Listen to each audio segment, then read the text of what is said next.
Are you planning to take cannabis on your cruise? Federal law doesn't care about your state's medical marijuana laws. And cruise lines are cracking down harder than ever on people trying to bring weed aboard their ships. Now, some travelers mistakenly believe that bringing edibles aboard a cruise ship is safer, as they're not actually smoking marijuana. However, this isn't true. You can still get caught. For instance, at Port Canaveral in Florida, drug-sniffing dogs are now deployed to screen passengers and their belongings while waiting in line to board. These highly trained dogs can detect the scent of cannabis even in edibles like gummies due to trace odor and residue. If cannabis is detected, the passenger will be pulled aside by U.S. Customs and Border Protection agents. As recreational and medical cannabis use expands across the U.S., travelers are increasingly questioning whether they could bring weed aboard cruise ships. But cruise operators warn that doing so can lead to denied boarding, fines, arrests,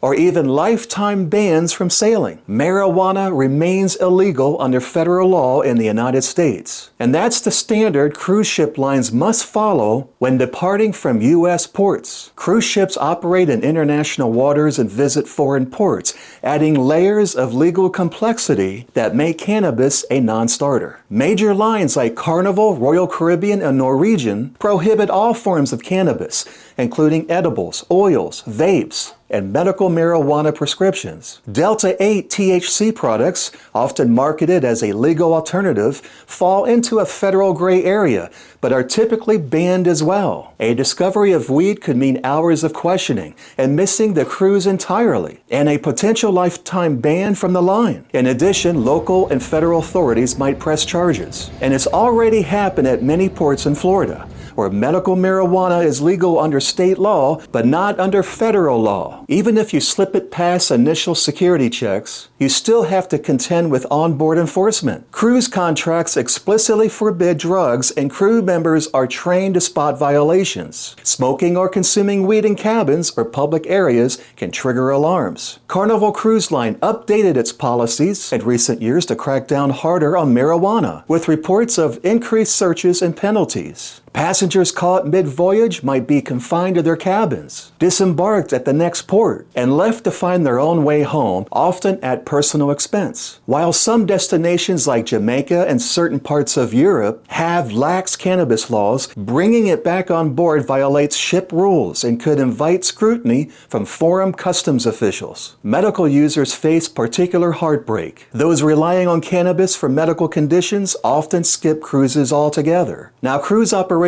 defend the rules as necessary for safety and compliance. A Royal Caribbean spokesman said, "Our priority is the well-being of all guests and crew," noting that maritime law demands zero tolerance for controlled substances. Listen, don't ruin your cruise, just don't bring it on board. Thanks for watching. Subscribe to the channel if you haven't done so already, and hit the notification bell to receive these updates. I'm Andy Hodges.